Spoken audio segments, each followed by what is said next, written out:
Okay, magandang araw sa inyo online buddies. Ito, kuha na ng card, no? May isa tayong parent na talagang hangang-hanga ako. Napakasimpleng magulang lang. Siya yung nagmamaneho nung tricycle or service nila. Hinahatid niya yung mga pamangkin niya sa anak niya na estudyante ko. Ngayon, ang galing-galing niya magpalaki ng anak kasi yung discipline niya, lalo na sa paggawa ng mga assignment, ng mga activity na pinapauwi namin, iba eh.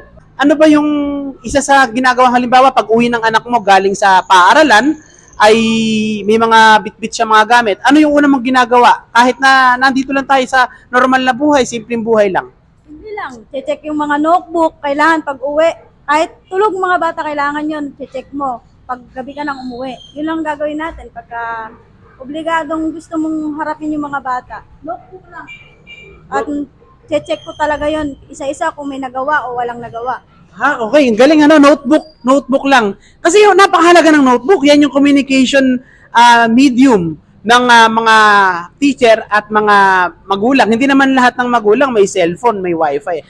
Mami, nabanggit mo kanina, parang gabi ka na umuwi. Bakit saan po ba kayo nagwo-work? Kadalasan kasi sa tumana, nagpapatubig, naglalamay.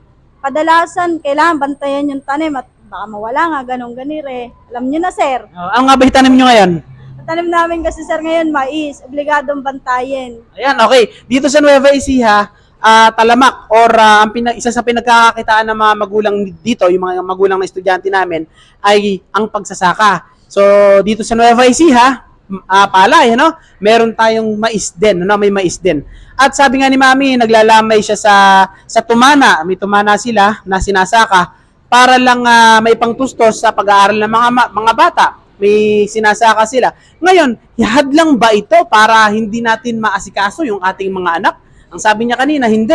Dahil chinecheck niya yung mga gamit ng kanyang mga anak everyday.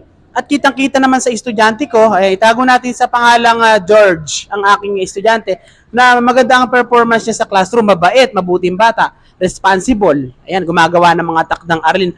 Mami, kayo nga ba talaga yung nagmamaneho nung sasakyan nyo? Oo, ako lang talaga. Walang ibang pwedeng mag-drive kasi sir eh. Si daddy niyan, siya ay manager ng saka nyo.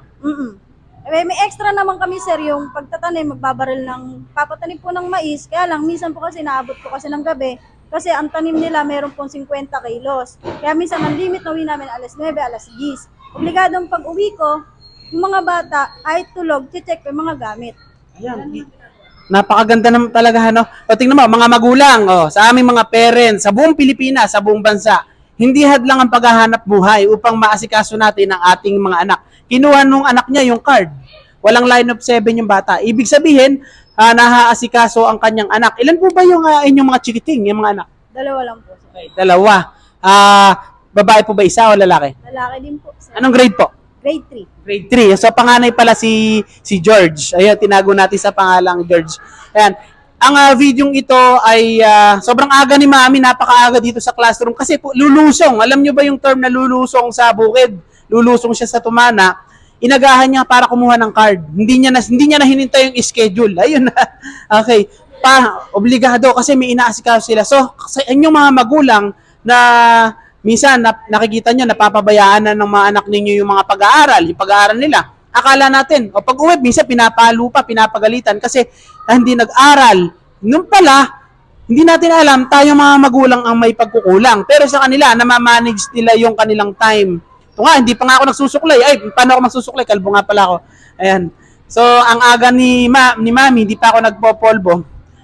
Natutuwa ako. So, yun lamang, sa ating naman mga estudyante, ano po yung may advice nyo sa mga estudyante na parang nawawala na ng gana sa pag-aaral, madalang pumasok, laro ng laro, video ng video game, cellphone ng cellphone? Simple lang sir, kung ayaw nilang nakikita nilang nahihirapan sila para hindi sila laitin na ibang tao, obligado angat nila yung sarili nila sa pag-aaral. Dahil yun lang ang kayang ipamana ng magulang, kundi edukasyon.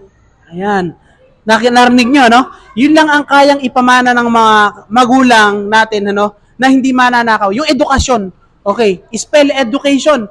Yung edukasyon, sabi nga nung nakaraan nating DepEd Secretary, natatandaan ko, si Jesly Lapus, ang sabi niya sa kanya sikat na quotation, education is the greatest equalizer. Ibig sabihin, sa pamamagitan ng edukasyon, nagiging pantay-pantay ang mga tao. Nagkakaunawaan, natututunan mo yung mga bagay-bagay na mayroon sa paligid natin. That's all for this day. Na-late na si Mami sa tumahan lahat. Thank you po. Maraming salamat.